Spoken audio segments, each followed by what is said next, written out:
That's the reason why I like meeting people that want to start a business, because I want to put them off.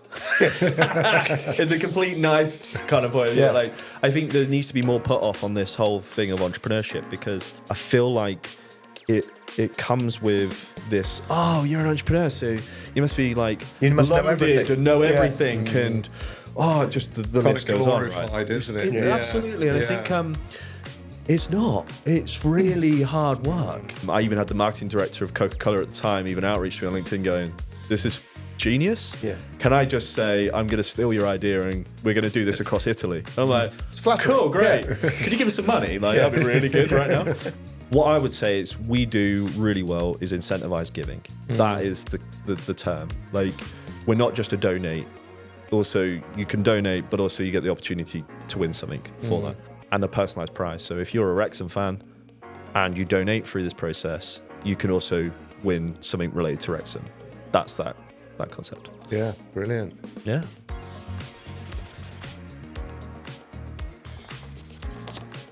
Hello and welcome to the Business Growth Show. I'm John from Octopus Computers. And I'm Adam from Active Internet Marketing. This is the show where we sit down with business owners, founders and entrepreneurs from Stamford and the Greater Rutland area. We discuss their journey, look at their wins and their challenges, and get practical advice that you can apply. New episodes come out fortnightly, so if you want to stay up to date, drop us a follow or subscribe wherever you're listening. Welcome, Dean. Thank you for joining us today. We'd like to just introduce yourself initially and tell us a bit about yourself and your history and your business as well. Oh, well, I'm Dean. Well, thanks for having me for a start. I'm Dean Lynn.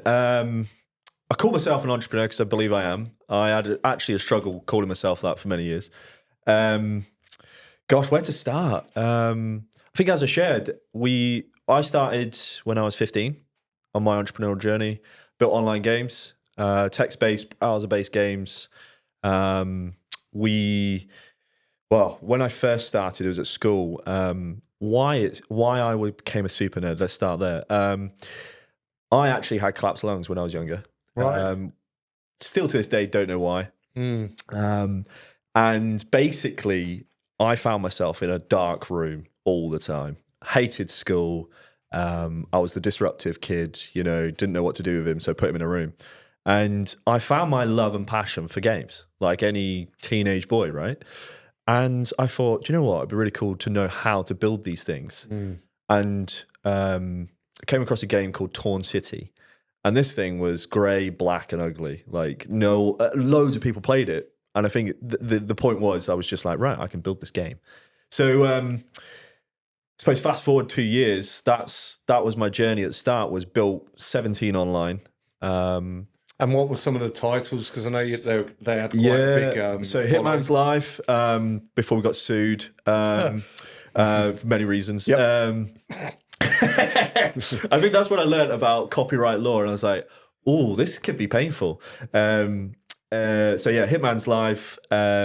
We also had Mafia Wars, was another popular one, and then basically there's a lot of sub versions, and all I really did was use the creativity of a video game, but how can we build this particular storyline into our text-based game and hit the audience for kids at school that are bored? That's all we did. I was like, right, how do I hit this audience? And then also, how do I sell proxy servers for these kids to get past the IT blockers? So, and how did you monetize that? What did it do for you? So one monetizing was donations. So I learned around the point of donate to get points in the game, get packs, all that sort of stuff. And then I had a friend actually message me. He's based in Leicester. I wonder if he's still there actually. He was like, Dean, you heard of Google AdSense? I was like, never even heard of it. Right. If you whack ads on this, you'll make an absolute fortune. And lo and behold, that's our secondary monetization, was just donations, people paying to play, like you see on any of the games that you do now. And then ads. That's it. Brilliant. Yeah. Nice little sector, actually, gaming. Where did that go? Are you still running them? Or? No, do you know what? I still have this fascination, and right now, and still absolutely love to play a game with my daughter. I still love playing Fortnite. The reason why I like Fortnite is you can jump on and jump off. Like, don't get too addicted to a game. I have that kind of personality. I want to win. But when your audience is 14-year-old kids online, it's like, not going to say it's easy, but it is. But then also it's like the interest disappears. It makes losing hurt more. Yeah, absolutely. There's still an itch that I want to build some more. I suppose new age games where someone was telling me locally actually, and I love this concept of a mix of a parent and a child gaming together, and how can we build this new age games? I love that concept, and I think there needs to be an evolution in this. So I think I've got a few ideas. That is an itch that I want to kind of deal with at some point, but not right now. I've got plenty going on. But yeah, at the 17, I sold them to a guy in Jordan. He was part of a social network out there and was going to integrate the whole of the games, the portfolio, into the social gaming. Back then, I didn't feel like confident enough to integrate with Facebook. That was what everyone else was doing. You know, remember that everyone was like poke for points on my game. Oh my gosh, it was the most annoying thing in the world. But yeah, we didn't do that. And at the same time, I was 17. Like, I thought I was arrogant enough and know everything about the world. So I'll just take the money and run. Was it a good exit? Well, define good exit. I got money. I got paid, and I was 17. I got paid all the way through it as well. I was earning. At one point, I was earning $3,500 to $4,000 a month at the age of 16, 17. That's nice at that age, and that's tax free. So that was nice. Yeah, it is. So that was really good. But I think when I exited, again, still on the entrepreneur's journey, but it's a different one. I got introduced to a guy that was the ex-lead singer of 07. Right. And his name's Moses. And basically I met him in Bristol. When I was on my weird path of finding myself, I decided to go to Bible college. And that's where I met Moses. No word of a lie, no joke. It's all public knowledge. It's quite funny. But after 3 months, Bible college wasn't for me. You know, I had a lot more questions than I did have answers. And what was cool about it, though, is I ended up founding a recording label with Moses. And that was then the next journey. So tell us a little bit more about that then. So there's some crazy stories there. The whole concept was, how do we build a profile for amateur professional, people with great voices, got a talent, but how do you can't just go straight and get signed for Sony.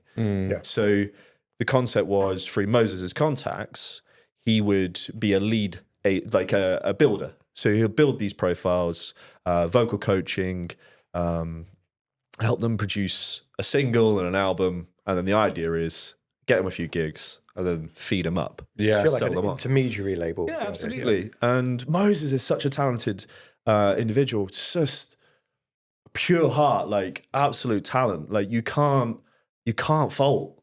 Like absolute incredible voice, musician, gentle soul, but met everyone. Like any celeb musician that you can name, he's met. Moses. So shout out to Moses. He taught me a lot. Again, you know, from the 17 to 20 is where that's my age when I was working with him. Still like learning how to go to London by yourself. Was he a little older than you then? Oh gosh, he's like, he must have been in his 40s. Right, okay. You know, he must have been a mentor then. Yeah, and I think through my journey and my story, there's a lot of these people that are in those nuggets, right? And either they're in for a reason, in for a season, or a lifetime. And Moses is a lifetimer. Like, if I WhatsApped him now, by the time that we finish this, he'll WhatsApp me back. He's that kind of, he's a lifer. He genius, like what we did. So in those 2-3 years, there's crazy stories. Like he was like, got approached by some guys from a certain country in the world, but I won't mention. But anyway, they were a bit crazy and was decided that let's do a 6-star version of a festival in the Seychelles. And I'm like, what? Like no one does that. Again, back in the day. So these guys founded this high-end festival for super wealth at Justin Timberlake's hotel out there. And wow, again, what an experience to be part of the branding, the design, the development. You But you weren't Firefest, I want to be clear. No, just to be clear, that is definitely... Maybe he took the idea and tried to do that. I don't know what went wrong there. But yeah, anyway, love to check in and see how he's doing now. But it wasn't that kind of crazy. Yeah. But it was the concept to me, being that young and being around that kind of money is, this is crazy. But I suppose when you're in the room, it makes sense to them. They're like, cool, let's just find other cool people that we want to hang around with. Also just people. Yeah. Like that's what, just because the more money. You meet people with money, the more like, it's just a bloke, or it's just a lady, it's just a random person. There's nothing Absolutely. Special. Yeah, so true. I met a guy called Pete Lawrence through that experience again, lifer. He founded the Big Chill Festival. Lovely guy. He, just grassroots musician, like such a cool bloke. And again, helped him build a social network for where it was no algorithm, no ads. His philosophy on it was quite fascinating, actually. And it's always the struggle of how do you sustain a project like this? You make it monetized. And how do you sustain it? And it was sponsors and key people that believed in it, but it was always difficult to actually crack it. Yeah. So every couple of years we spin up a conversation around new idea. How do we solve this problem? Because the social media we know is quite a challenge, and somewhat like, again, he's done a TED talk on it, and it's quite a fascinating listen and around his philosophy around life. And it kind of got me. What happened with that project in the end? How far did it get? We built it, it got live, but server costs, development costs, money runs out, right? Yeah. And it's you can keep putting time in, but until it hits a critical mass of sponsors, people even just paying to be part of it. Yeah. It's a real difficult exchange. Yeah. Real difficult exchange. A big competition, and awareness is expensive. Hard to get backing when it's altruistic as opposed to commercial as well, right? Absolutely. So that was a challenge, and I still believe in that barefoot approach with it. I love that. But it's really difficult in the world we live in. How do you sustain something like that? Yeah. So yeah. And what happened after that? What was the next sort of step of your journey? This whole episode is going to be, and what was the next business? And what was the next thing? So one business that I learned quite a few, what was my master's in business was a company that I created with a business partner called Snacks Away. Okay. Local business. Concept was, how do we kill the sandwich van? Like, everyone's had it. Everyone still gets them these days. They pull up. Even though now we've got Uber, right? Yeah. This was pre all that. Sandwich van would pull up and hoot the horn. Yeah. And everyone you go runs outside. Out the office. Yeah. It's a shit sandwich. It's dry pastries, but the lady's going to smile at you. You know, that's it. That's literally it. There's no other option. It's that routine, that daily at 10 o'clock or whatever it is. Oh my gosh, it was so terrible. So, we built an online ordering system. That was the concept. Build order online, lunch gets delivered. That's it. But we don't do things like normal. So we decided to order some tuk-tuks and make them look like sandwich vans. So the sandwich box, as this tuk-tuk's like revving at a 2-stroke engine down, the Fletton Parkway, as it's trying to deliver some lunch, we had some challenges. Let's just say that. Lunch is on its way. But it was actually in collaboration with a Michelin chef. Right. So we designed the menu with this Michelin chef, and he was training all these other people in our business, building these really good quality food, but ordering online. So we tried to do everything at once, right? You can see where the story's going. Yeah. So the menu was good, the food was good, the creativity and the marketing. I even had the marketing director of Coca-Cola at the time even outreach to me on LinkedIn going, this is genius. Yeah. Can I just say, I'm going to steal your idea and we're going to do this across Italy? I'm like, cool, great. Yeah. Could you give us some money? Like, that'd be really good right now. So we built this online ordering system. Anyway, it went really well. But this is the shout out to 101 of entrepreneurship. Don't trust banks. Yeah. They are arseholes. They promised to back our initial investment and match it. Match funding back then was what banks used to claim and say they were doing. But we had to get going, right? We had clients that already said they were going to buy from us. We already got pre-marketing. We even had corporate clients saying, we're going to commit. We had Bauer, big employers. Yeah. 6 months in, No funding? no funding. And the kind lady invited us in to tell us face to face. And I mean, fair play to her. I mean, It's ballsy. But yeah, brave, but it was yeah. that social network kind of scene where I was, again, still the arrogant did they kind give of. a reason? No, they don't tend to do that still to this day. They just said that we can't match fund. And I was like, but why? And also, what other options do we have? It doesn't have to be like full on match. Is it 50%, 25%? Yeah. Just no. Anything. Zero. Nothing. And I think back then, I think even when you look now, it's the tech side of businesses, because we didn't have tangible assets. They were like, what can we lend against? What can we guarantor There's against? no IP to leverage. I And guess, that's what annoys me. So you look at now, we're starting to get better, right? But don't trust banks. Like, they're absolute, So did that have to die a death? Yeah, so that was my business masters. So 9 months of running, and then literally on the 10th month, I hit manic depression, and we had to sack everyone, and multitude of CCJs, guarantors, everything like that you sign your name to. Yeah. And at the age of 21, you're like, what? There's a big knock. Yeah. for you So I then. learned a massive lesson in life that, but at the same time, the cost of that experience, I think I learned so much in business Yeah. compared to a business student that will learn theory. Yeah. I definitely, Worlds apart. you know, the cost, and still to this day, I bet there's people that have spent more money on their education that took no action on it. That was my master's in business. That was the first, scar. Did things improve after that then? Yeah, I mean, I'd say it was a dark year. A lot of local employers outreached because of that. Oh, but I know you from this. So, again, I got headhunted by an agency and worked with them for a short period of time, helped them kind of evolve into a digital age. So I was the first digital employee. And then from there, it was only a 3-month stint. So sorry, bro. A guy, literally my friend at the time, rang me and went, dude, this guy in America has pitched this idea to me. Just to give you context, my friend worked with a lot of health clubs across the UK, mainly around member retention.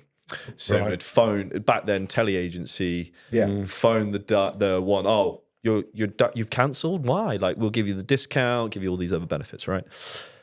But anyway, this guy in America had pitched to him this retention product.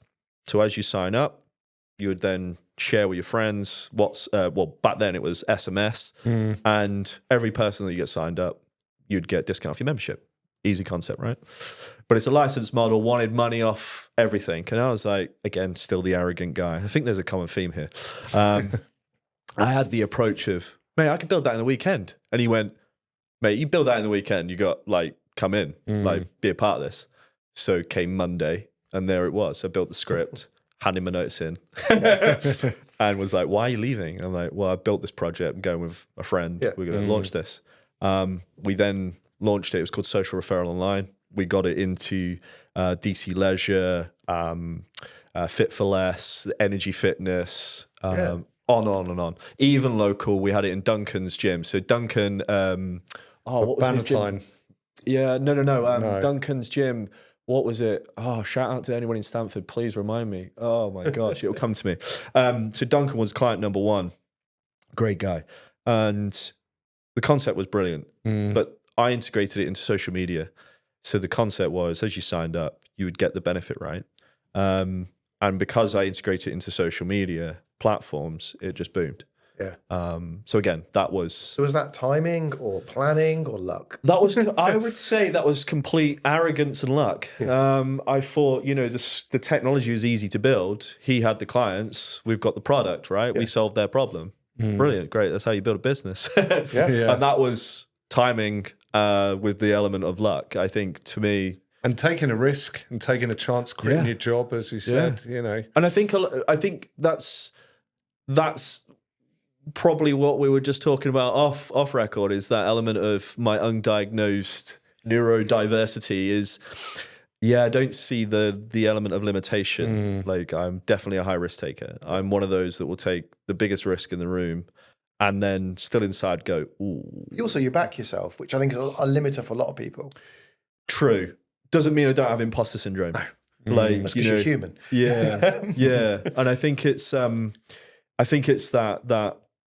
thing that sometimes knocks you out of bed at silly o'clock in the morning. You're like, whoa, what am I doing? You know, I think that's what normal day-to-day people do every day, right? Yeah. Like, but more of a 2 out of 10, whereas mine never operates and suddenly it's 12 out of 10. Like, whoa, what on earth have I done? Like, what about that? What about that?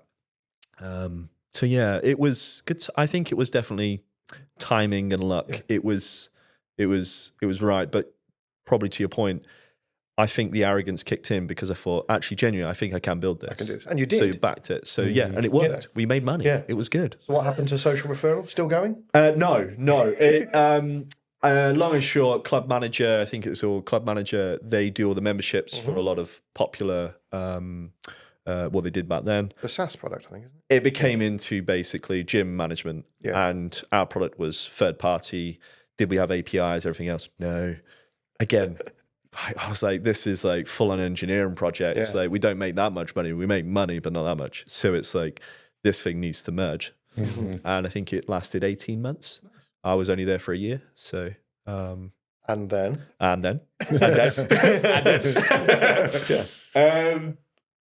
So again, I spotted the theme, and I was like, "Go on." I'm just gonna take a sip, actually. Agency life for my sins. That as a developer or as? No, because of my online games, I would do all sorts of tactics to rank #1 in Google. Gotcha. Back then, I was definitely a black hatter. I was going to say black hat. And I have no problem in saying that. I was very good at it. When someone had 100,000 links, I had 2 million. That was my criteria. But also learning the commercial side of that, I could pitch to businesses that were wanting to be fast paced and rank for a short period of time, but make good money. So worked with many of brands, some I can't say, because I don't want to get sued. Yeah, but made them some good money, and they paid me as a contractor to help that, right? But in the agency world, the caveat was all these other agencies were doing it and charging people for this knowingly, and I had this criteria of spotting them. So I would go around pitching to all these clients that were getting black hatted. And I'm like, hey, just so you know, this is Black Hat SEO. I don't know if you know anything about it. So converting them as clients, undoing the bad, even though I was doing bad myself for other things. I knew what bad looked like. So I'd help remove penalties within clients from Google and help them do recovery strategy. Interesting. So you turned it from the negative from to the a bad positive actor into doing the ethical repair. I still got paid for both, so it's all good. Absolutely. So agency, it got me on a buzz, and I think it's that thing, that chase. I always liked that the element of the dopamine hit. Yeah. The gratification in SEO was so satisfying for me because you always felt like your game, like the algorithm's there, I know elements that work, but I can't quite work out why that one and that one isn't quite working. Yeah, and I love that. That puzzle solving. Yeah, kind of thing, I don't know. Or? It was like again, back to that dark room. I liked that. Like I need to do this. And even though it was like, yeah, Dean, you're a little bit crazy, you're a little bit gone here. Like, don't get too upset about the fact that you're #2. Well, I'm going to get upset. You didn't want to be beaten. No, and that's the thing. Yeah, you got to compete. You got to compete, and I think that drove me. And then it just became the guy that would work with. Again, I've worked with most agencies locally, either white label around SEO, and it would be deep strategy work. It would be for complex international clients or car insurance. Like, how do we get #1 for car insurance? Like, or even page 1, like, or CBD or e-liquids like again. Proper competitive sectors. Yeah, and that's what kind of drove me, because I knew they were complex. Yeah, but actually that was fun. Yeah. know? So I worked for a couple of agencies for a period of time. Worked my way up into one locally that did really well. 2 founders, decided to sell, and I was one in the business at that time wasn't happy because, again, as you got the common trend, I'm not a stayer. I'm not going to stick around. And unfortunately, I didn't get the deal I wanted. But also, outside of that, I wanted to build some tech. So that started my next version of entrepreneurial journey. I wanted to build some tech, so I exited. But unfortunately, agency life for me taught me so much around teamwork. Loved working with a lot more people. In the entrepreneur's journey, it was very small knit. It was like other business owner or maybe some form of assistant somewhere in between. But less team, but it was not a team. And I think that's what I miss in the agency life is that you've got that element of casual talk. You've got that element of, what are you getting up to? Water cooler. Yeah, exactly, right? Now, since COVID, it was like just Zoom calls, but they're transactional, right? You don't have just a general chit chat. Like this. Yeah. And there's so little rapport, and it's just fulfilling that function and getting that information, and then it moves on. And I think there's something about actually being in an office with other people, and I think that's why culture is so important. Yeah, we work so hard on getting the right culture, and it takes a lot of work and energy. But and then it will naturally evolve. But it's so important. As well. We're all human, right? Well, I think I am. I think, and that's that element, that human connection, that human interaction is so important. But there was a lot of lessons in the agency life for me. Like working with different agencies, different types of clients, and also managing multiple parts of an agency. And I think that was the time for me. I served my time in agency life, got the stamp, but loads of positives from that. But the next entrepreneur's kind of like the last 10 years has been around tech, like building SaaS products, finding different potential like problems that either I've heard down the pub and you're like, oh, actually, that's a really good idea. I can fix that. Or just network, like through networking with different people, found that actually I want to build solutions, not just offer like an agency transaction where I was doing previously. I wanted to build solutions, but be part of their business, not in the day-to-day operation, but actually how can I innovate, create, basically the R&D. Like how can I be the research and development, at the coal face, right? Yeah, like, I'm going to push it. I want to innovate. I want to create. Like leave me alone. Like, but actually once I come out, like look at this, I've done this. Like, it's the excited kid in a candy shop. Like, I hope you're enjoying today's episode. Please remember to like, give us a rating, give us a follow and subscribe wherever you're listening if you're enjoying the show. And tell us about the main business that you're involved in today. Yeah, so today it's PlayFundWin. We are a online prize draw platform, predominantly work in sports. So up until like probably last year, we now started to diversify. But the last 6 years, we worked in sports. So we've worked with half the Premiership, half the Championship, the whole of the RFL, whole of the RFU. We branched out internationally last year. We're now in Greece. We're now launching in Australia. And then we've got some finalized tenders in the Middle East. It started off as the concept of the 50-50 raffle. So if you've ever been to a stadium, probably not all stadium football, I'd probably say mostly it's known in ice hockey. So if you go watch an ice hockey game, you'll hear it, 50-50 draw tickets, either go to a stand or there'll be lots of volunteers walking around with a cash bucket. Especially when we started, that's what it was. Very labor intensive, all about cash. We started building just before COVID. Now, obviously, we're going to know what happens, right? Started building just before COVID. And just to say, when this was birthed, I wasn't one of the original idea creators. Like the concept was, there was two guys. One of them was a contact of mine. Came to me, he's like, I've got a friend, he's in football, and basically wants to He's got an idea. He's got an idea. And I wouldn't see everyone that says they've got an idea, because I think you all know that everyone's got an idea, right? Doesn't mean it's a good one. Anyway, we met. he's got a lot of connections in football. Used to be the ops director or stadium ops director for Man United and Man City. So I was like, probably should have a chat. Yeah. Concept was, like I said, 50-50 raffle. How do we replace it? How do we digitize this? Again, back to fast rewind, arrogant, still not learned the lesson. Yeah, I could build that. Yep. Pitched it as a service provider.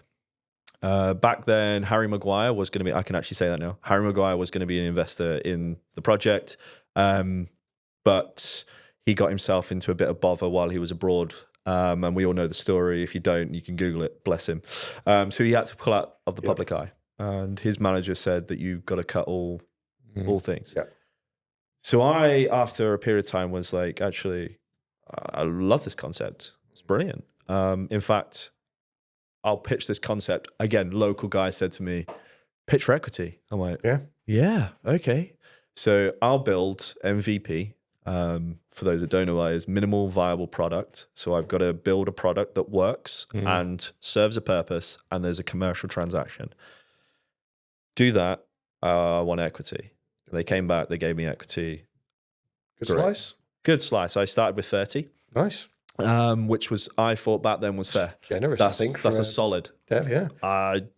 It cost me a lot more than that. Well, of course, yeah. I think I pumped every single piece of profit from the agency I owned into building this. But here we are to this day, right? We went through COVID, we started a COVID, and I generally thought, fuck, I've just pumped all this money into build MVP. To a sector that's about to shut. Exactly. No participation, no anything. So everyone was doom and gloom, everyone was negative. And suddenly someone gets an email. Well, we've got no participation. We've got no people here. We can't take cash. You've got the digital product, right? So we ended up launching what was meant to be at the Deep in Rangers. Love you guys.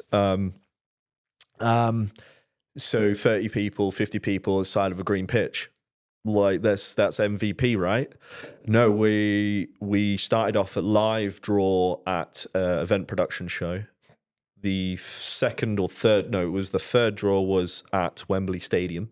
Still At least you started small. Still MVP, right? By the way, so I am a tech nerd. I know how risky this is. And if I showed you the original code, I think you would. It worked. That's what matters. Exactly. And again, to this day, the fifth draw was at the Etihad 35th anniversary, full stadium activation, still MVP.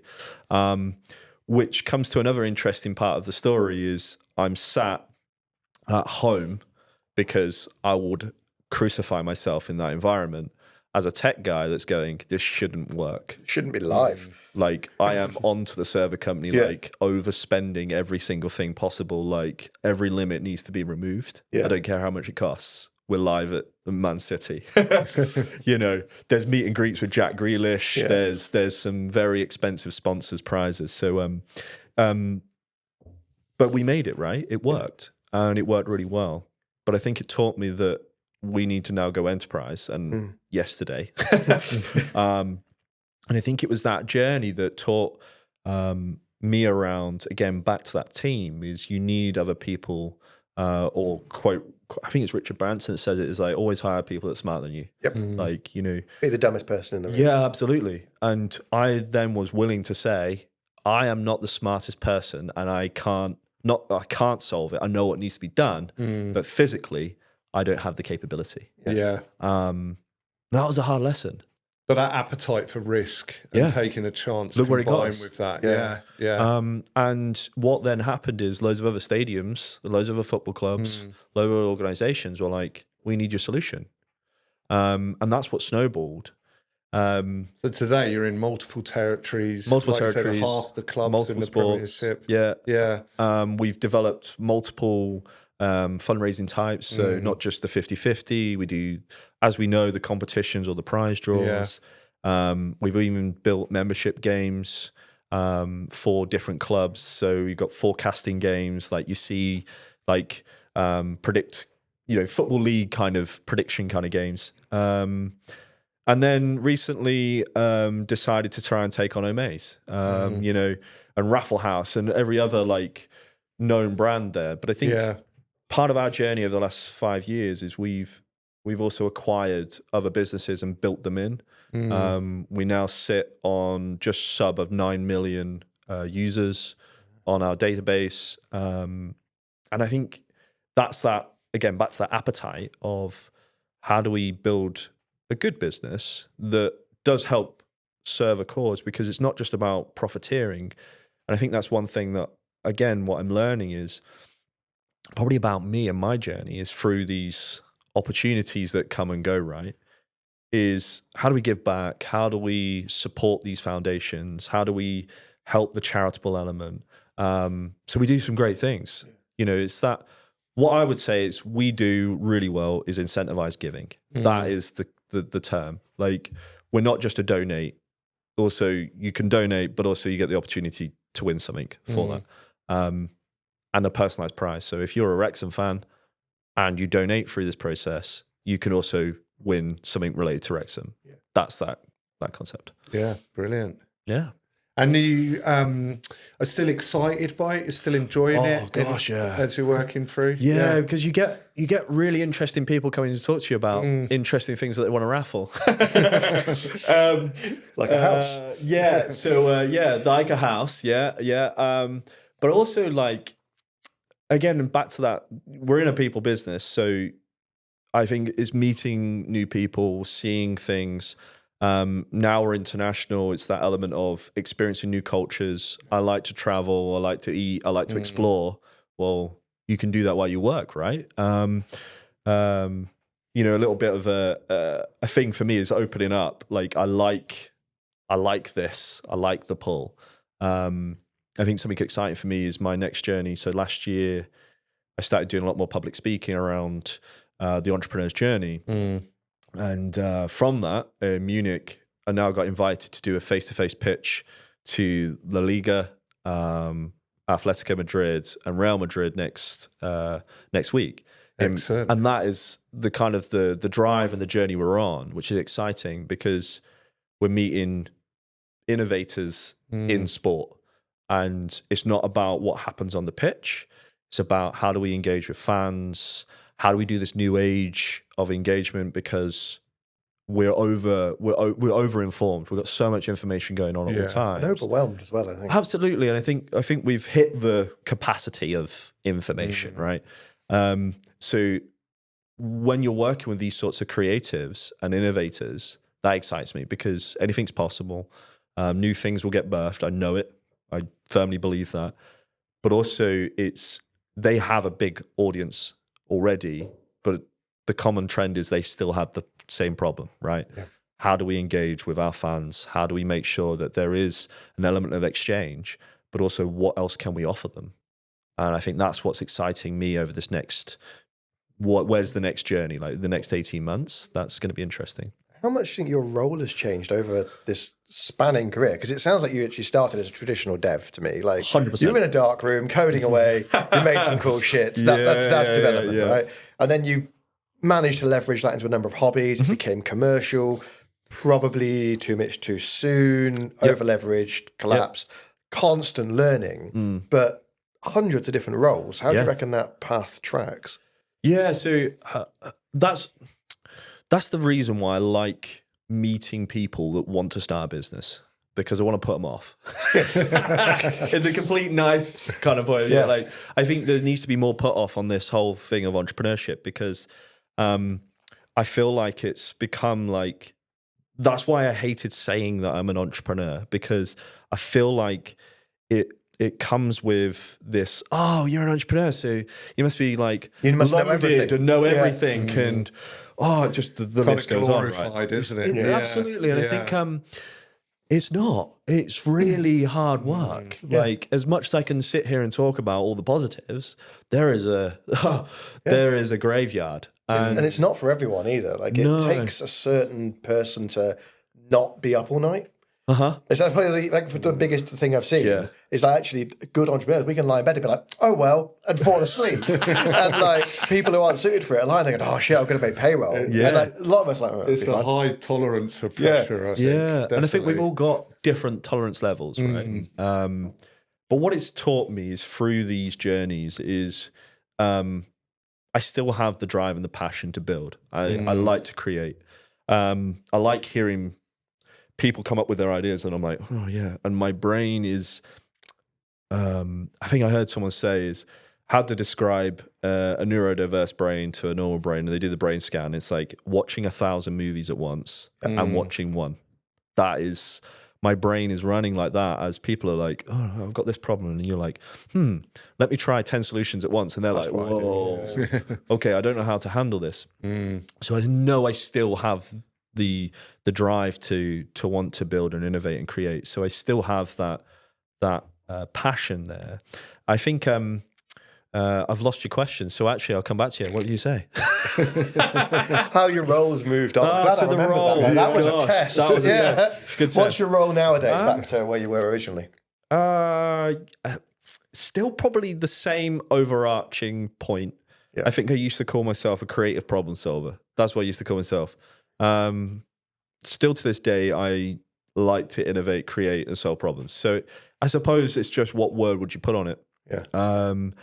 A lot more knowledge, a lot more exposure to all sorts of things. Hiring people, how do you manage multiple companies, accounting, how do you do business ops, structure, like all this stuff that when early years I was never was exposed to, but that wasn't my role. But then as you come into these other businesses and they get bigger and you're dealing with a lot more enterprise, you have to learn, or you have to have the right people around you.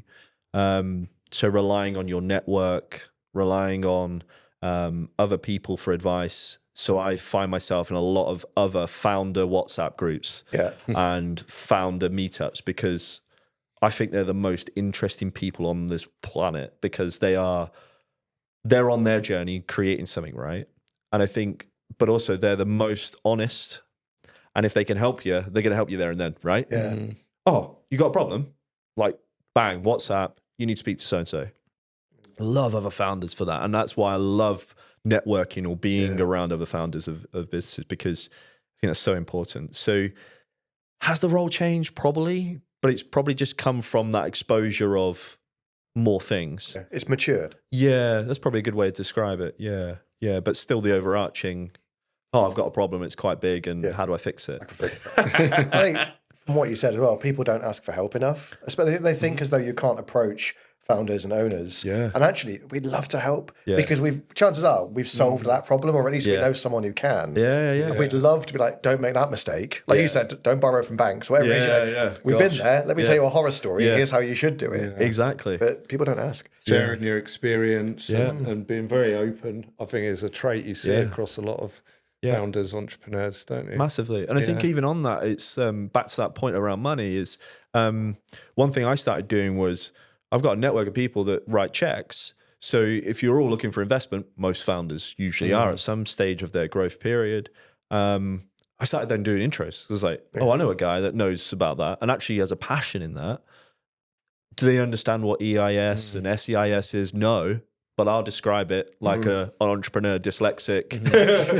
Like someone who had to learn. Have you got a big tax bill? Yes. Okay. Do you know about the UK tax scheme? No. Okay. Speak to your accountant. Also, I've got an interest in passion. You're a biker. He's great at product around biking. You two should just talk. I don't want anything for it. Because I believe in that karma law is, hey, I know it'll come back to me somehow. But actually, that's the kind of element the founders are like. It's like, dude, I don't want anything. Buy me a beer and a burger. Let's trade war stories. That's the exchange, right? I say that to so many people. Like, how can I pay you back? It's like, just buy me a drink. And when you buy the yacht, send me an invite. That's always like the caveat, right? Send me the helicopter to get there, right? Thanks. I'll meet you on the private island. It's easy for me, right? Absolutely. Yeah, absolutely. And what are you looking forward to most in the future, Dean? Where do you see yourself ending up? Is it a private island yacht, or what's the dream? No, do you know what? It's not so much the private island. I think I imagine myself, even the vision board or the action board, however you call it. It is in either a French or it's changing. So this is the thing; it always changes, right? If you asked me this question 2 years ago, it was south of France, small kind of vineyard, overlooking, like a bit further up in the mountain, and it would be a mini retreat center that would have a small batches of wine, but also be yoga, spa, very like chilled. But again, founders, people we've met over the years, networked with. That's where I would say I would end up. But actually, the pull is actually becoming to more around Denmark and how their way of life and the way they live. Right. Happiest place in the world. Exactly, Country, I right? think, isn't it? Yeah, and there's some interesting points. There's a book that I've been recommended to read, and it talks about that element of how they live, their culture. I wouldn't say it's balance, because I don't believe in balance. I believe there's times and seasons that you have elements of focus. So it'll either be the pull between being in the happiest country in the world at the time, as we say this. Yeah, see what happens. But it'll be really cold, or it's south of France and it'll be a little bit warmer. I know which one. For France to me. Yeah, absolutely. Copenhagen is gorgeous, Swiss, that kind of place. Lovely places to go. But yeah, I'd probably still settle on the vineyard. Yeah, absolutely. Absolutely. Oh, very cool. Is there anything you would want to notify people about, or anything they should be aware of coming up, where they can find out more, that kind of stuff? So if you're involved in any kind of charity or sports organisation, and you're looking to fundraise and you have an audience, PlayFundWin is the business. We have a lot of different solutions that we can help you with. That's the main thing. As I mentioned a little bit, we're launching our first ever house raffle in Stamford. So if you want to live here, enter. You can go to winmyhouse.co.uk. That's a live draw right now. Ends at the end of February. Also, there's a percentage of proceeds that go to a local charity. So again, that's a cool one. But even just if you're another founder, right? Love meeting new founders. So outreach to me, the best way is via LinkedIn. I have an array of social media platforms that I am on. Doesn't mean I use them. But LinkedIn, and just quote the podcast, and I'm sure I'll get back in touch. That's great. Thank you so much. No, thank you guys. Great. Yeah, really appreciate it. That wraps up another episode of the Business Growth Show. Thanks for joining us. We hope it gave you some ideas or inspiration that you can take away and use in your own business. Don't forget to drop us a like, a follow, and a rating, and hopefully we'll see you soon for the next episode.